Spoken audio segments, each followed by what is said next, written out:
ദൈവത്തോടും ദൈവത്തിൻ്റെ വചനത്തോടും അടുത്തു വരുവാനായിട്ട് ഈ നാളുകളിൽ ദൈവം നൽകിയ കൃപകളെല്ലാം ഓർത്ത് ദൈവസന്നിധിയിൽ നമുക്ക് നന്ദി പറയാം. ഇന്നത്തെ അല്പസമയത്ത് ചിന്തയ്ക്കായിട്ട് ഞാൻ തിരഞ്ഞെടുത്തിരിക്കുന്ന വേദഭാഗം 51 സങ്കീർത്തനം, അതിൻ്റെ 10 വാക്യം.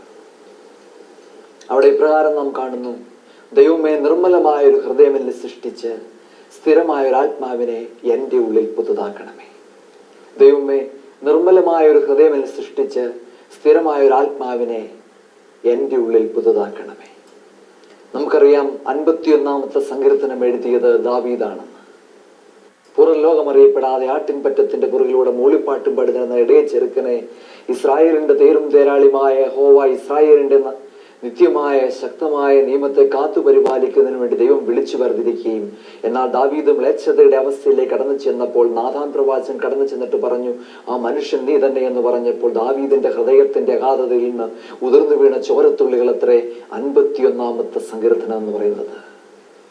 ഒരു മനുഷ്യന്റെ ജീവിതത്തിൽ ആവശ്യമായ പ്രാർത്ഥനകളെല്ലാം, ഹൃദയപൂർവമായ നമസ്കാരങ്ങളെല്ലാം ഈ 51 സങ്കീർത്തനത്തിൽ അടങ്ങിയിട്ടുണ്ട്. സുറിയാനിക്കാരന്റെ ഏത് ശുശ്രൂഷകൾ ആരംഭിക്കുന്നതിന് മുമ്പും 51 സങ്കീർത്തനം പ്രാർത്ഥിച്ച് ആരംഭിക്കും.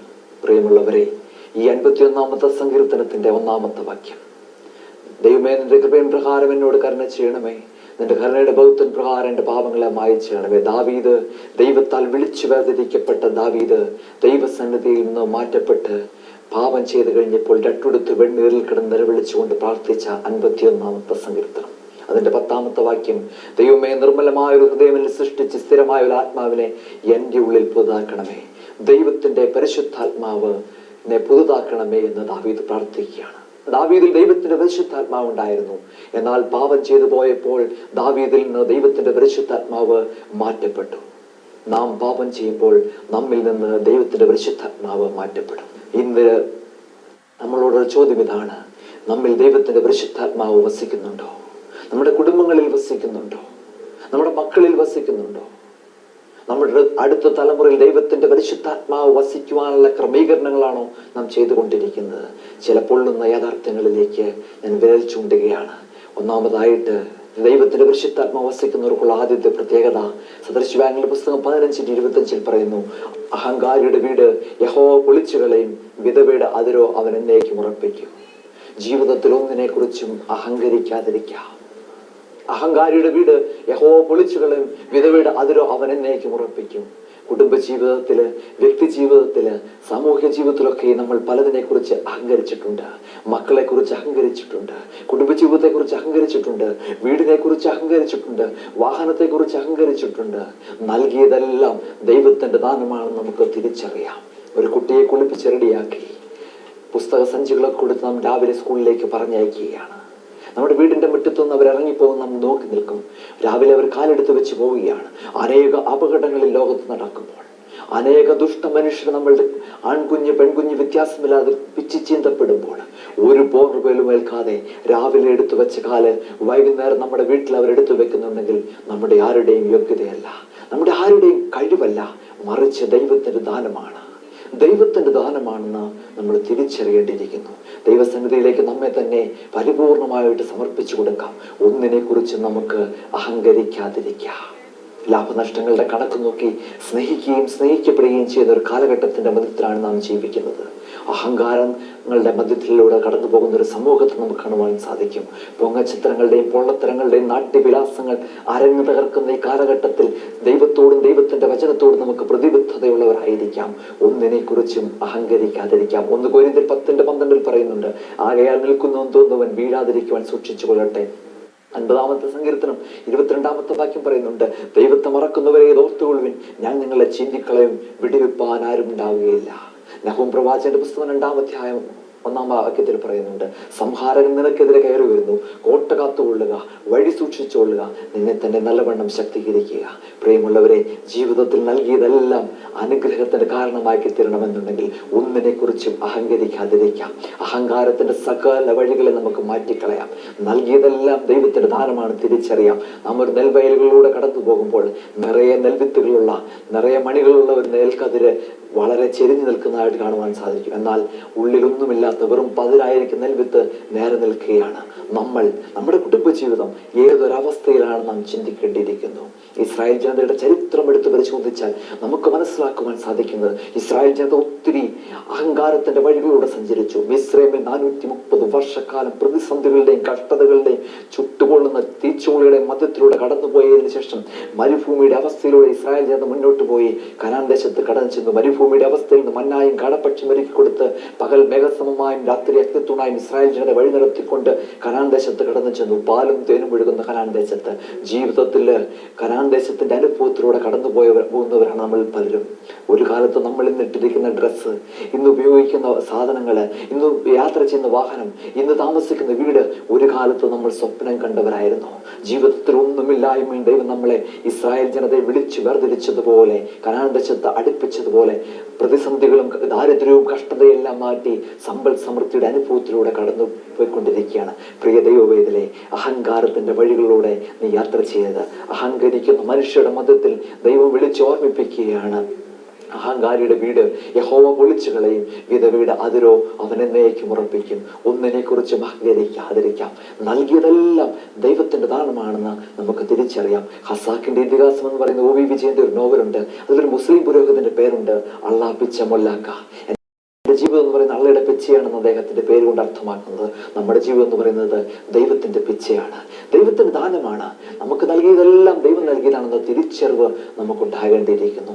മക്കളെ നൽകിയിട്ടുണ്ടെങ്കിൽ, സമ്പത്ത് നൽകിയിട്ടുണ്ടെങ്കിൽ, സൗഭാഗ്യങ്ങൾ നൽകിയിട്ടുണ്ടെങ്കിൽ, ജീവിത സൗകര്യങ്ങൾ നൽകിയിട്ടുണ്ടെങ്കിൽ, നൽകിയതെല്ലാം ദൈവത്തിന്റെ ദാനമാണെന്ന് നമുക്ക് തിരിച്ചറിയാം. ദൈവസന്നിധിയിലേക്ക് നമ്മെ തന്നെ പരിപൂർണമായിട്ട് സമർപ്പിച്ചു കൊടുക്കാം. ഒന്നിനെ കുറിച്ച് അഹങ്കരിക്കാതിരിക്കാം. അഹങ്കാരിയുടെ വീട് യഹോവ പൊളിച്ചു കളയും, വിധവയുടെ അതിരോ അവൻ എന്നേക്കും ഉറപ്പിക്കും.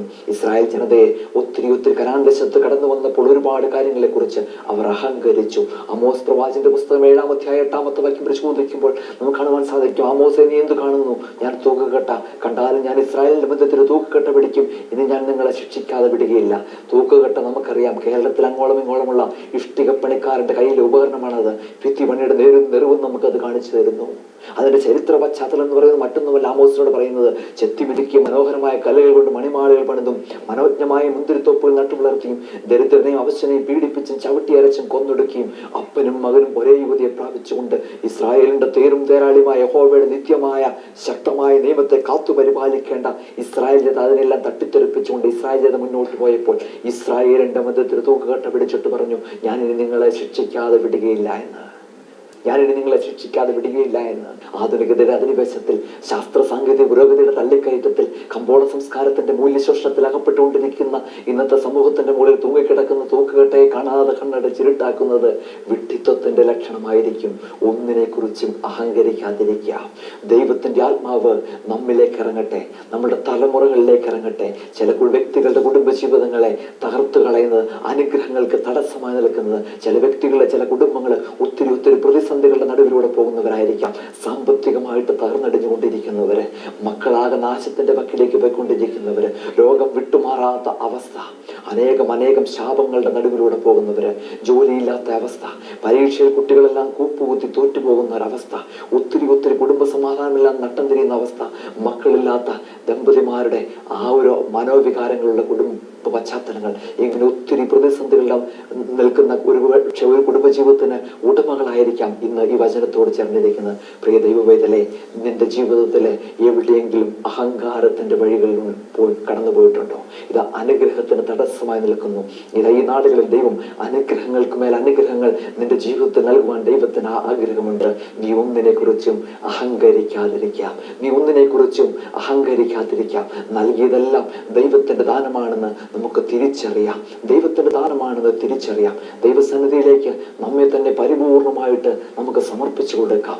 മക്കളെ നൽകുമ്പോൾ, സമ്പത്ത് നൽകുമ്പോൾ ഞാനിങ്ങനെ ചിന്തിച്ചു പോവുകയാണ്. വയനാടിൻ്റെ ഒരു പ്രദേശത്ത് പ്രസംഗിക്കുവാനായിട്ട് കടന്നു ചെന്ന് കഴിഞ്ഞപ്പോൾ ഒരു പ്രായമായ അമ്മച്ചി എന്നോട് പറഞ്ഞ വാക്യങ്ങൾ ഞാനിങ്ങനെ ഓർത്തു പോവുകയാണ്. ജീവിതത്തിൽ ഒന്നുമില്ലായ്മയുടെ അവസ്ഥയിൽ നിന്ന് വർഷങ്ങൾക്ക് മുമ്പ് തെക്കൻ പ്രദേശത്ത് നിന്ന് ഈ വയനാട്ടിലേക്ക് ഞാൻ കുടിയേറി വന്നു. അന്ന് കാണുന്ന പള്ളിയൊന്നും ആയിരുന്നില്ല അച്ഛാ. ഒത്തിരി പ്രയാസങ്ങളും ഒത്തിരി ദാരിദ്ര്യങ്ങളുമായിരുന്നു. രണ്ടു നേരം പോലും തികച്ചുണ്ണുവാൻ നിവൃത്തിയില്ലാത്ത അവസ്ഥയായിരുന്നു.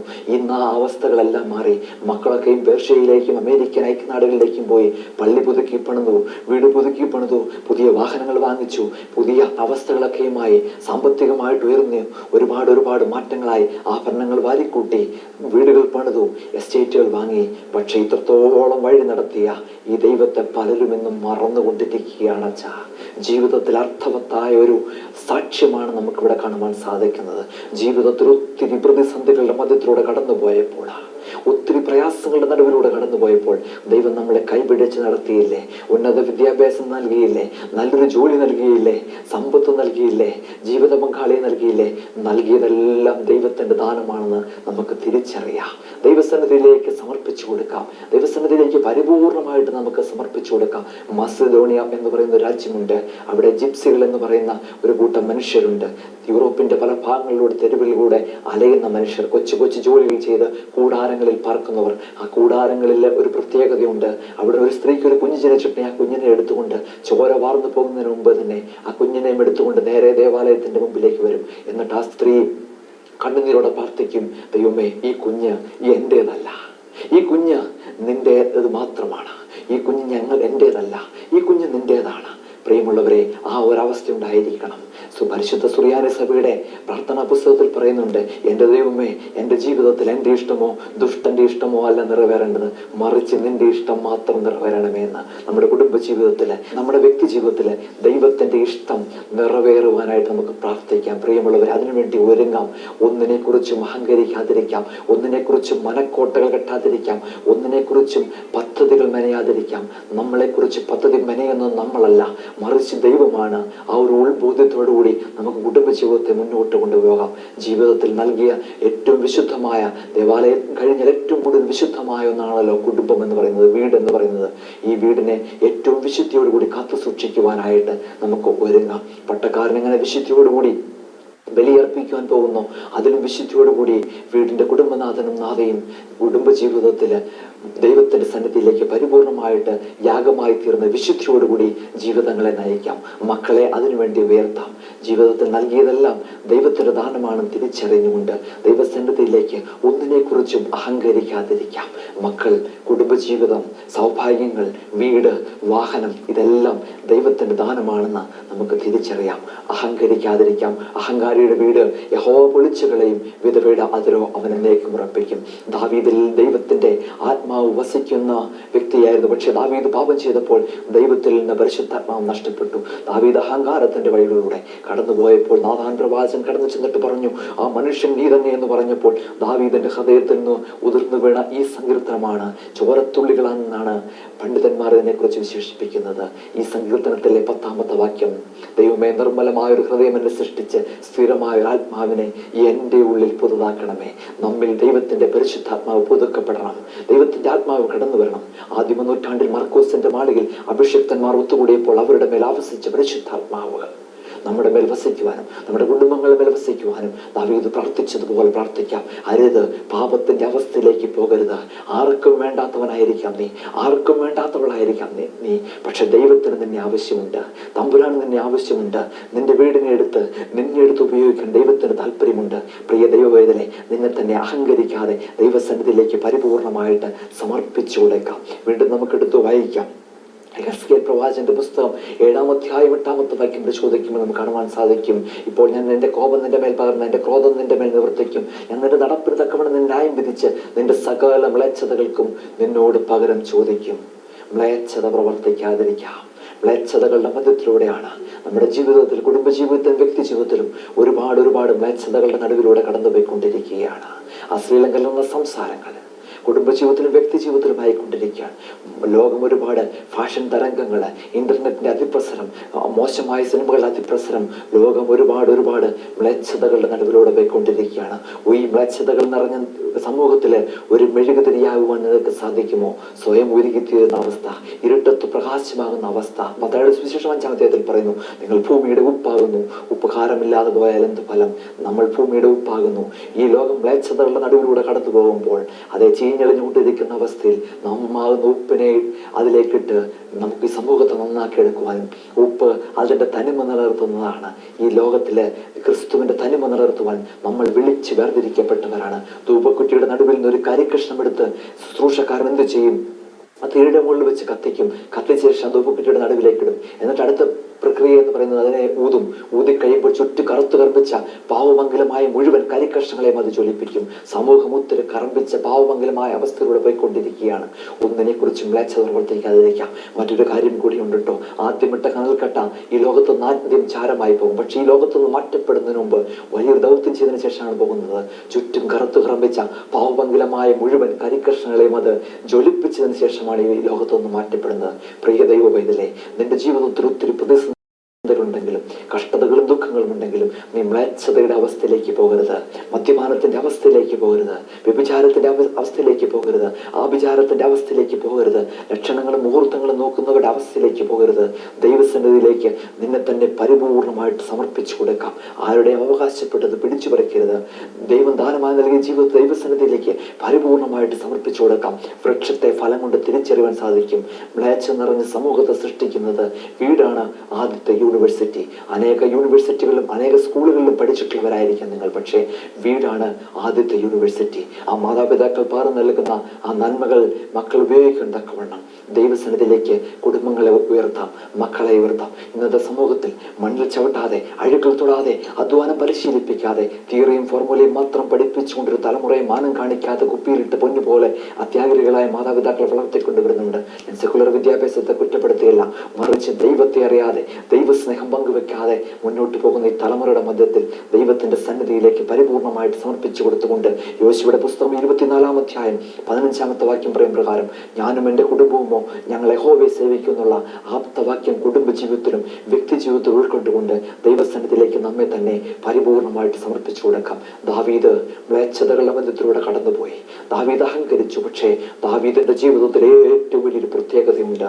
ദാവീദ് രട്ടുടുത്ത് വെണ്ണീരിൽ കിടന്ന് നിലവിളിച്ചുകൊണ്ട് ഇങ്ങനെ ഉച്ചത്തിൽ പറഞ്ഞു, ദൈവമേ, നിന്റെ കൃപയും പ്രകാരം എന്നോട് കരുണ ചെയ്യണമേ. നിന്റെ കരുണയുടെ ബോധത്തിൻ പ്രകാരം എൻ്റെ പാപങ്ങളെ മായിച്ചു കളയണമേ. ഇന്ന് ഈ വചനം കേൾക്കും ദൈവവേദലേ, നീ ഒരുപാട് പാപത്തിന്റെ അവസ്ഥയിലൂടെ കടന്നുപോയിക്കൊണ്ടിരിക്കുകയാണ്. അതെ, ഇന്നത്തെ ഈ സന്ദേശം നിന്നോട് മാത്രമാണ്. ജീവിതത്തിൽ ഒത്തിരി മ്ലേച്ഛതകളുടെ അവസ്ഥയിലൂടെ നീ കടന്നുപോയിക്കൊണ്ടിരിക്കുകയാണ്. ആരും കാണുന്നില്ല എന്ന് വിചാരിക്കാം, പക്ഷെ ദൈവം കാണുന്നുണ്ട്. നിന്റെ മ്ലേച്ഛതകളെല്ലാം മാറ്റിക്കളയാം. ചെറുപ്പകാലം മുതൽ ഈ ലോകത്ത് ആരോടും പങ്കുവെക്കാത്ത, പട്ടക്കാരനോട് കുമ്പസാരത്തിൽ പോലും ഏറ്റു പറയാത്ത, ഏറ്റവും അടുത്ത വ്യക്തികളോട് പോലും നമ്മുടെ ജീവിതത്തിൽ പങ്കുവെക്കാത്ത പല മ്ലേച്ഛഭാവങ്ങളും ഇന്ന് ജീവിതത്തിൽ പിന്തുടർന്നുകൊണ്ട് പോകുന്ന വ്യക്തിയാണോ നീ? അരുത് ദൈവവൈതലേ, നിന്നെ ദൈവത്തിന് ആവശ്യമുണ്ട്. നീ ഒരു പുതുക്കത്തിന്റെ അവസ്ഥയെടുക്കാം. നിന്നിലേക്ക് പരിശുദ്ധാത്മാവ് വരട്ടെ. നിന്റെ കുടുംബത്തില് അനുഗ്രഹങ്ങൾക്ക് തടസ്സമായി പാപങ്ങൾ നിൽക്കുകയാണ്. പാപം നിന്റെ പടിവാതിൽക്കൽ നിൽക്കുകയാണ്. അതിനെ മാറ്റിക്കളയാം. തമ്പുരാനെ നിന്റെ വീട്ടിലേക്ക് കൊണ്ടുവരാം. പാപത്തെ മാറ്റിക്കളയാം. ദാവീദ് പ്രാർത്ഥിച്ചതുപോലെ നമുക്ക് പ്രാർത്ഥിക്കുക. ദൈവമേ, നിർമ്മലമായ ഒരു ഹൃദയം സൃഷ്ടിച്ച് സ്ഥിരമായ ഒരു ആത്മാവിനെ, എന്നേക്കും സ്ഥിരതയോടെ നിൽക്കുന്ന ഒരു ആത്മാവിനെ എൻ്റെ ഉള്ളിൽ പുതുക്കണമേ എന്ന്. പ്രിയ ദൈവവേദലേ, നിന്റെ ജീവിതത്തിലെ എല്ലാ പ്രയാസങ്ങളെയും എല്ലാ ദുഃഖങ്ങളെയും അറിയുന്നവനാണ് കർത്താവ്. ഈ കർത്താവിന്റെ സന്നിധിയിലേക്ക് നീ സമർപ്പിച്ചു കൊടുക്കാം. ഇന്ന് നാം കണ്ട 2 ചിന്തകൾ: അഹങ്കരിക്കാതിരിക്കാം, മ്ലേച്ഛത പ്രവർത്തിക്കാതിരിക്കാം. ദൈവസന്നിധിയിലേക്ക് നമ്മെ തന്നെ പരിപൂർണമായിട്ട് സമർപ്പിച്ചു കൊടുക്കാം. നമ്മുടെ ജീവിതത്തിൽ ഒന്നുമില്ലായിരിക്കാം, എല്ലാം തകർന്നവരായിരിക്കാം, സാമ്പത്തികമായി തകർന്നവർ, സമൂഹത്തിൽ ഒറ്റപ്പെട്ടവരായിരിക്കാം, കുടുംബജീവിതത്തിൽ ഒത്തിരി കണ്ണുനീരുകൾ ഏറ്റുവാങ്ങുന്നവരായിരിക്കാം. അരുത്, അഹങ്കരിക്കരുത്, മ്ലേച്ഛത പ്രവർത്തിക്കരുത്, മ്ലേച്ഛതകളുടെ വഴികളിലൂടെ യാത്ര ചെയ്യരുത്. ദൈവത്തിന് നിന്നെ കുറിച്ചൊരു പദ്ധതിയുണ്ട്. ആ പദ്ധതി നാശത്തിനായിട്ടുള്ള പദ്ധതിയല്ല, മറിച്ച് നന്മയ്ക്കായിട്ടുള്ള പദ്ധതി അത്രേ. ദൈവം നിന്നെ എടുത്ത് ഉയർത്തും. നിന്റെ സകല പ്രശ്നങ്ങളെ മാറ്റിത്തരും. നിന്റെ സകല പ്രയാസങ്ങളും മാറിപ്പോകും. നിന്റെ കണ്ണുനീരുകളെല്ലാം അവൻ തുടയ്ക്കും. നിന്റെ ദുഃഖങ്ങളെല്ലാം മാറും. ആ ഒരു ദിവസത്തിനു വേണ്ടി നീ കാതോർത്ത് നിൽക്കുക.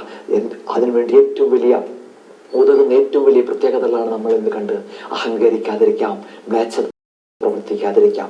ദൈവസന്നിധിയിലേക്ക് കണ്ണുനീരോടെ പ്രാർത്ഥിക്കാം. 126 സങ്കീർത്തനം 5 വാക്യം പറയും പ്രകാരം കണ്ണുനീരോടെ വിതയ്ക്കുന്നവൻ ആർപ്പോടെ കൊയ്യും. നമുക്ക് കണ്ണുനീരോടെ ദൈവസന്നിധിയിൽ പ്രാർത്ഥിക്കാം. ഞാൻ ആയതിന് ഈ വാക്യം നമുക്ക് ഉപകരിക്കട്ടെ എന്ന് ഓർമ്മിപ്പിച്ചുകൊണ്ട് ഞാൻ എൻ്റെ വാക്കുകൾക്ക് വിരാമിടട്ടെ. ഒരു നിമിഷം നമുക്ക് തലകളെ വണക്കം പ്രാർത്ഥിക്കാം. ദൈവമായ കർത്താവേ, മറക്കുമോർ ദൈവമായ കർത്താവേ, ഞങ്ങളിൽ ചിന്തിച്ചതായ വചനം 51 സങ്കീർത്തനം അതിന്റെ 10 വാക്യം.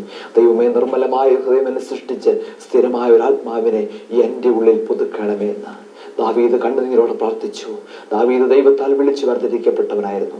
ഏറെ പ്രതിസന്ധികളുടെ മധ്യത്തിൽ നിന്ന് ദാവീദിനെ വിളിച്ചു വേർതിരിച്ച് രാജകീയ സിംഹാസനത്തിലാക്കി. പക്ഷേ ദാവീദ് അഹങ്കരിച്ചുകൊണ്ട് മ്ലേച്ഛത പ്രവർത്തിച്ചു. കർത്താവെ, പക്ഷേ ദാവീദ് ജീവിതത്തിൽ മ്ലേച്ഛത പ്രവർത്തിച്ച് അഹങ്കരിച്ചു കഴിഞ്ഞപ്പോൾ നാഥാൻ പ്രവാചകൻ കടന്നു ചെന്നിട്ട് പറഞ്ഞപ്പോൾ അവൻ്റെ ജീവിതത്തിൽ മാനസാന്തരമുണ്ടായി. ദൈവമേ, ഇന്ന് ഈ വചനം കേൾക്കുന്ന ദൈവമക്കൾ ഓരോരുത്തരും മ്ലേച്ഛതകളുടെയും അഹങ്കാരത്തിൻ്റെ വഴികൾ വിട്ടുകൊണ്ട് നിന്നിലേക്ക് പരിപൂർണമായിട്ട് സമർപ്പിക്കാൻ തക്കണം ഒരുക്കണമേ എന്ന് പ്രാർത്ഥിക്കും. ദൈവമേ, സകല മ്ലേച്ഛതകളും മാറിപ്പോകണമേ, ഹൃദയങ്ങളെ വെടിപ്പാക്കണമേ, വ്യക്തികളെ അനുഗ്രഹിക്കണമേ, കുടുംബങ്ങളെ അനുഗ്രഹിക്കണമേ, കരുണ ചെയ്യണമേ എന്ന് പ്രാർത്ഥിക്കും. ദൈവമേ, സമസ്തവും തൃപ്പാദങ്ങളിലേക്ക് സമർപ്പിക്കുന്ന അതാ കൃപയോടെ കേട്ട് ഉത്തരമരന്മാരാകണമേ. ആയത് പിതാവിന്റെയും പുത്രന്റെയും പരിശുദ്ധ നാമത്തിൽ സർവശുദ്ധിമാന്മാരുടെ ശുദ്ധിമാരുടെ പ്രാർത്ഥനയാൽ തന്നെ. ആമേൻ.